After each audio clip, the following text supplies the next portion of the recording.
Okay, you talk about because you work for this alt weekly and you had this different deadlines. You didn't have to rely on the cops for stories. Hmm. In that, that assumes, if you flip that a little bit, that some reporters did have to rely on cops for stories. So were Yes. those right? So who were those? Not like who named them. I'm not interested in Yeah, that, yeah, but like who were they in the sphere of journalism in DC at that time? Who are those I mean, I people? think like, well, I mean, the daily paper, the post reporters, the post crime reporters. I mean, they probably had more than one, but the post crime reporters, they had to file stories every day. Anytime that there was a shooting or murder, it probably got a brief mention, in the inside of the Metro's desk. I mean, there were definitely times where I saw they'd had to cover, PR events, in a way that I would never touch. It's the same for the you mentioned in the top electronic, the sort of web-based media blogs and neighborhood listservs or newsletters, those kinds of things. Uh, they're they're even worse because they don't have. They're almost not journalism in a way, but I've seen them Mhm. to be far more racist or just really taking it from the word of the cop and never questioning anything they say.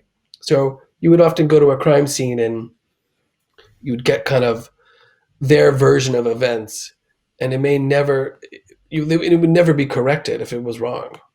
I interviewed several police reporters for the story just to get a sense of what it was like now because I hadn't done it in a while. And that's something that they grapple with. This isn't something that they take lightly. I think that they don't want the beat to be so reliant on police sources or the guy at the public information office, because they know that they're often wrong, especially with these shootings. Almost every time they're wrong.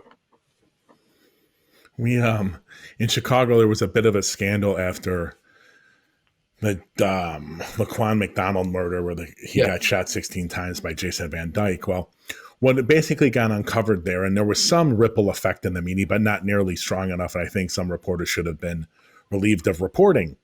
But they yeah, were going to the crime scene, and the person that would talk to them was the FOP, one of the FOP spokesmen, the police union spokesman. And he would yeah, somehow miraculously come across the details, and they would just take what he said as gold. And this was going yeah. on for multiple years. This FOP spokesman also happened to be the former police department spokesman. For Chicagoans, his Wow. name is Pat Camden. You won't hear from him anymore.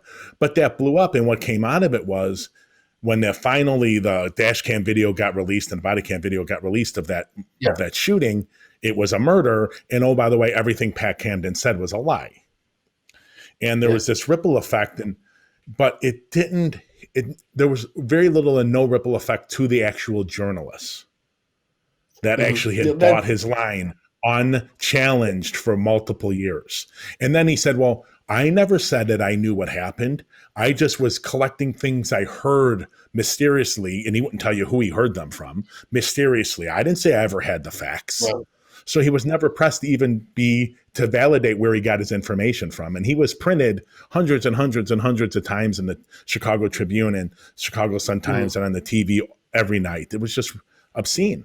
You bring up a great point, which is the presence of these police unions and their role in the journalism ecosystem. Oftentimes, if you're not going to be able to get a cop, you'll get somebody from the union, and that's where stories can go really sideways. I mean, when I was reporting, the union guys were so obviously, you know, making stuff up or being, just defending their side in such a ridiculous way that you'd have to really be derelict in your duties as a journalist to quote them or even listen to them. But in DC, there were reporters, not just at the Daily. I wouldn't even think the Daily would. The Daily never, hardly ever fell for the union stuff. Maybe the editorial page might have, but not the Daily reporters. But there was a guy who wrote for one of the like a magazine. No, wait, no, he had a column actually. I'm sorry, a column, and I would get an email from the FOP chief and I would just instantly put it in the garbage, and then the columnist would just rerun the email, like just wove it into a made it into a column, like accepting their story whole cloth, without making a single follow-up phone call, it appeared, to check facts. I think oftentimes one of the main issues with crime reporting is time. Is you don't have a lot of time to make a follow-up call to check uh, what the union sources might say or what the police might say. There just isn't a lot of time, especially now, because stories, people can't wait even a day to run them. They'll write them up in an hour and then it'll be online. I spoke at a journalism class at Northwestern University's Medill School several years ago with the editor Mhm. of the breaking news section of the Tribune's website. And he got up and he talked about how his job was all about they're there to tell people stories. And that's all he was talking about. And I got up, and Yeah, I have a master's in criminology and I finished all my PhD classes. But I got up and I said, if you are going to be like him, then I'm going to hate you as much as I hate him. Your job is not to tell a whoa, story. Your job is to inform the public and challenge everything everyone tells you. Criminologists, we hate the media.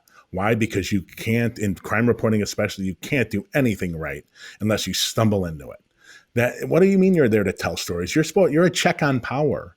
I mean, it's something hopefully all journalists have learned over the last 4 years of this administration and yeah, attack on journalism. I couldn't believe that he said it. And here's another thing that just this made me sick, and it gets to what you've been talking about.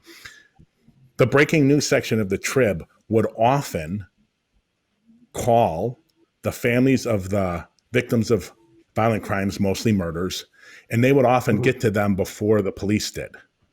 And he said, what we do is we call up and say, have you gotten a call? And I was like, and I asked him, like, why, how many people can possibly be concerned with, unless it's some super high profile person, any individual yeah, in Chicago or DC, where we're both from now, if we pulled out any one person, unless there was some politician or some, how many people would possibly care that we need their name that quickly? That you have to yeah, publish them within minutes. yeah. I said, and I told the class, I'm like, maybe 100. I don't think 100 people would care that it was me. Um, I don't understand why you have to. And he didn't understand that. I go, that's gross. The story is about what happened, not the person's name, unless for some reason they're a politician or someone really famous. I didn't get Yeah. it. And we just clashed the whole time. I didn't understand that way of thinking. What did he think storytelling was? Like, how did he define what storytelling was? Well, he basically said, there's two sides of things and we need to get both stories. Oh, okay. And a little bit, but basically, I mean, the way I look at it, and I'm trained as a journalist in undergrad, but that was a couple of decades ago. So I don't speak to be an expert, but it's like, no, you're speaking truth. You're supposed to inform the public and give them vital information and challenge the government and people in power with what they say and what they do. And to me, as You far you as I'm bring concerned, the people in power are the people with guns. I mean, you bring up an excellent point. That's not like, who are the people in power? And like for a lot of communities, that's the police. It's not their city council member or the mayor, or the head of the parks department. It's the cops. I mean, they're some of the most powerful people in the city. I mean, you saw what happened with De Blasio when he challenged the police after Yeah, Eric Gardner. Um, they intimidated him into caving. they basically neutered him in a way. What? Yep.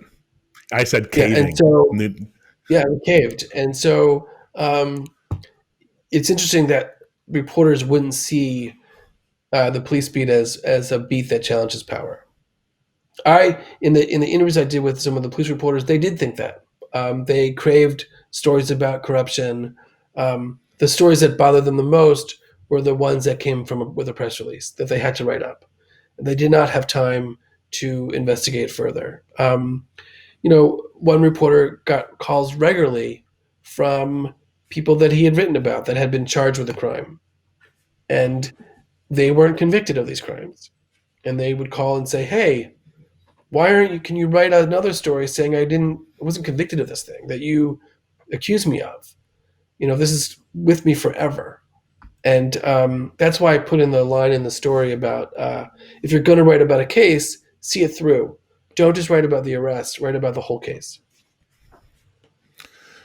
Yeah, and that has always been a challenge for the media, right? They only get to court and the follow-ups or to see what happened in the really whatever they deem as important cases, right? There's And never that uh, connection. well, and another police reporter pointed out the important cases in the big papers usually are just the white victims. Well, yes, and that brings The up an victims interesting. the victims But of violence that are white, they get more substantial play in the paper. They get front page. They get follow up stories after follow up stories. We remember their names more because they're just written about more. Um, Victims of violence that are black, we don't see as much. And one of the reporters said, that he had to make a case and really argue strenuously for cases where the victims were black.